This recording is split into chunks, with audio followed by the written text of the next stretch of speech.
샬롬. 제목은 창조주 하나님입니다. 대다수의 사람이 교과 과정에서 진화론의 영향을 받으며 살아가지요. 하지만 세계적인 스테디셀러 성경을 보면 하나님의 창조 역사가 구체적이면서도 명확하게 나옵니다. 특히 창세기 1장 1절은 태초에 하나님이 천지를 창조하시니라 하시며 창조주 하나님께서 지구를 창조하신 대략의 과정과 우주 만물을 비롯해 사람을 창조하신 역사를 설명하고 있지요. 창조론은 하나님께서 친히 우주 만물을 설계하시고 창조하셨다는 이론입니다. 그래서 피조물인 사람은 하나님 중심으로 그분의 뜻을 쫓아 하늘나라에 소망을 두고 살아야 한다는 신본주의 사상이지요. 반면 진화론은 모든 생물이 무생물로부터 자연 발생하여 하등에서 고등으로 동종에서 이종으로 진화되었다고 주장을 합니다. 그래서 인원이 진화되어 사람이 되었다고 고집하는 것을 볼 수가 있지요.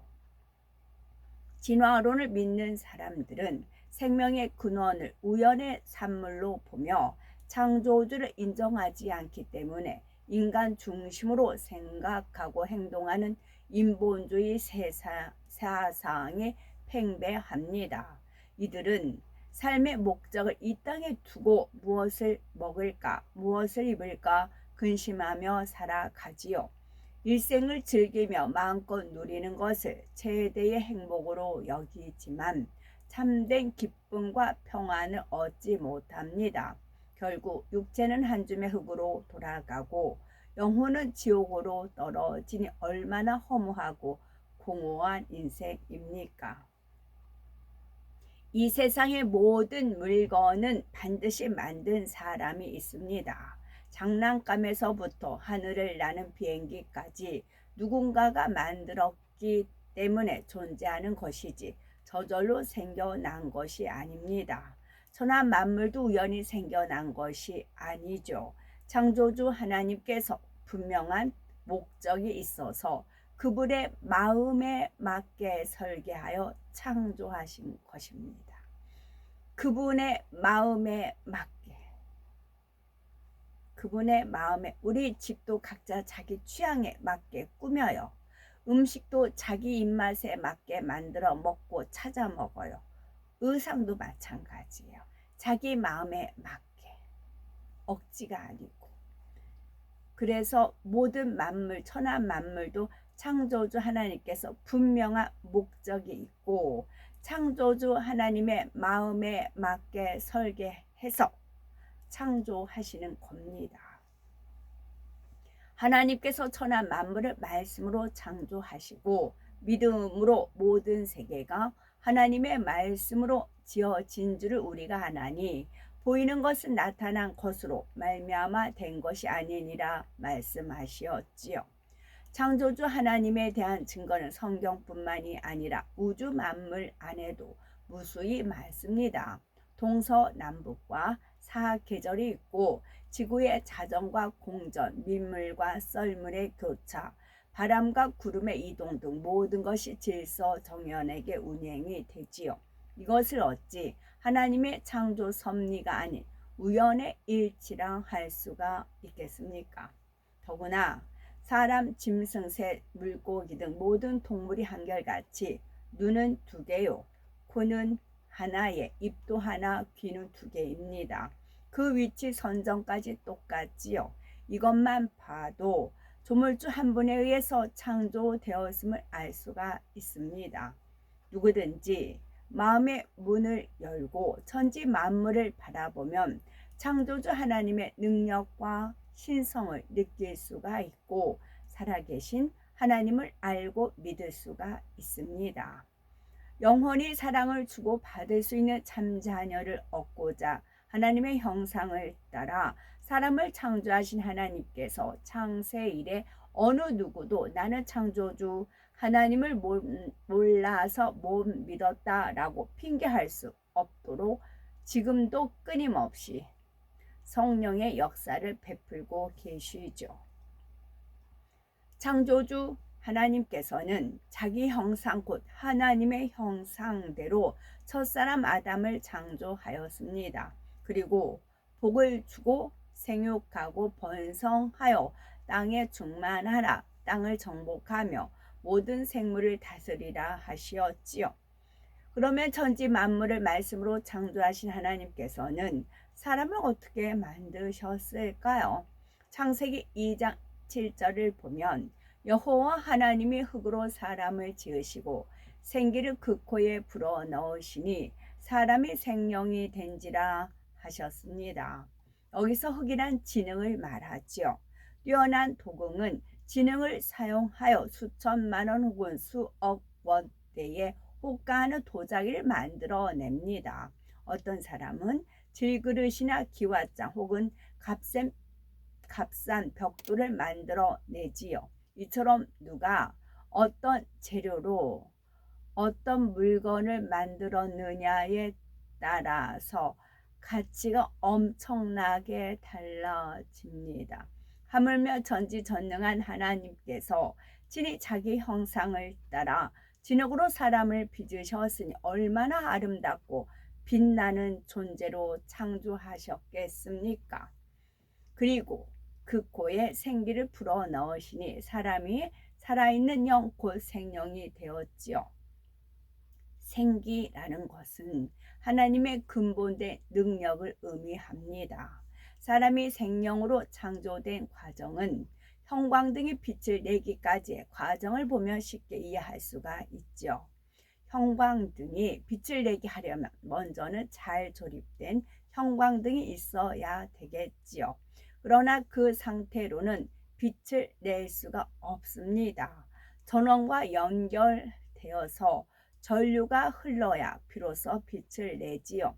텔레비전도 아무런 움직임 없이 죽어있는 듯한 물건이지만 전원을 연결하면 갖가지 영상이 나타나지요. 텔레비전은 외관상으로 단순해 보입니다. 그러나 그 속에는 오밀조밀한 부속품이 복잡하게 조립되어 있지요.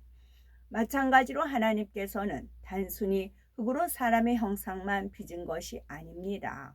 설계도대로 사람의 형상을 빚으시는 하나님의 손끝에서 근본의 빛이 나갔지요. 그러자 몸 안에 오장육부와 뼈와 핏줄과 신경 조직이 완벽하게 만들어졌습니다. 이런 상태에서 전류를 통하게 하듯 생기를 불어넣으시니 피가 돌게 됐고 호흡을 하며 움직일 수가 있게 되었지요. 하나님께서는 사람의 뇌세포 안에 기억 장치를 만들어 주셨습니다. 사람이 보고 듣고 체험한 것이 기억 장치에 저장이 됩니다. 이것이 바로 지식이지요. 이 지식을 떠올리는 것이 생각입니다. 지식을 적절히 배합하여 활용하는 것이 지혜이고요. 피조물인 사람도 지혜와 지식이 더하여 문자나 사람의 음성을 인식하여 대화할 수 있는 컴퓨터까지 만들어내는데 전지전능하신 하나님께서 흙으로 사람의 형상을 빚고 생기를 불어넣어서 생명을 만드는 것이 어찌 어려운 일이겠습니까? 무에서 유를 창조하시는 하나님의 능력으로는 참으로 쉬운 일이지요. 한계가 있는 사람으로서는 너무나 신기하고 측량하기 어려운 일인 것뿐입니다. 창조주 하나님께서는 첫사람 아담을 생명으로 창조하셨고 에덴 동산을 창설하셨습니다. 그리고 아담을 에덴 동산으로 이끌어 들이시고 그곳을 다스리며 지키게 하셨지요. 갓 태어난 자녀는 본능적인 생리작용 외에는 거의 아무것도 할 수가 없습니다. 성장하면서 부모, 형제, 교사 등을 통해 각종 교육을 받아야 인간답게 살아갑니다. 아담도 처음 생명이 되었을 때는 몸은 성인의 모습이지만 갓 태어난 아기처럼 아무것도 입력되지 않은 상태였지요. 하나님께서는 첫사람 아담이 에덴 동산에서 만물의 영장답게 살아갈 수 있도록 천지 만물의 조화와 영계의 법칙, 진리의 말씀 등 필요한 것들을 자상하고 상세하게 가르쳐 주셨습니다. 부모가 어린 자녀에게 이런 것은 먹어도 되지만 저런 것은 절대로 먹으면 안 된다라고 가르치는 것처럼 하나님께서도 아담에게 동산 각종 나무의 실과는 임의로 먹되 선악을 알게 하는 나무의 실과는 먹지 말라 가르쳐 주셨지요. 그런데 아담은 오랜 세월이 지나자 하나님의 말씀을 소홀히 여기고 선악을 알게 하는 나무의 실과를 먹고 말았습니다. 그 결과 죄의 싹신 사망이 임하게 되었지요. 사람에게 있어서 주인의 역할을 하는 영이 죽게 되었고 결국 영이신 하나님과 교통할 수 없는 죄인으로 타락하고 말았지요. 하나님께서는 전지전능하십니다. 하나님께서는 전지전능하시기에 첫사람 아담의 불순종을 미리 아시었지요. 그럼에도 인간 경작을 통해 자원하는 마음으로 순종하는 참 자녀를 얻어서 영원히 사랑을 주고받고자 사람을 창조하셨습니다. 지금도 끊임없이 하나님의 뜻을 알려주시고 풍성한 사랑을 공급하시며 모든 사람이 구원받기를 원하시지요. 그러므로 하나님의 사랑을 깨달아 자유의지 가운데 순종하는 축복의 삶을 영위하는 우리가 되셔야 되겠죠. 아멘. 샬롬.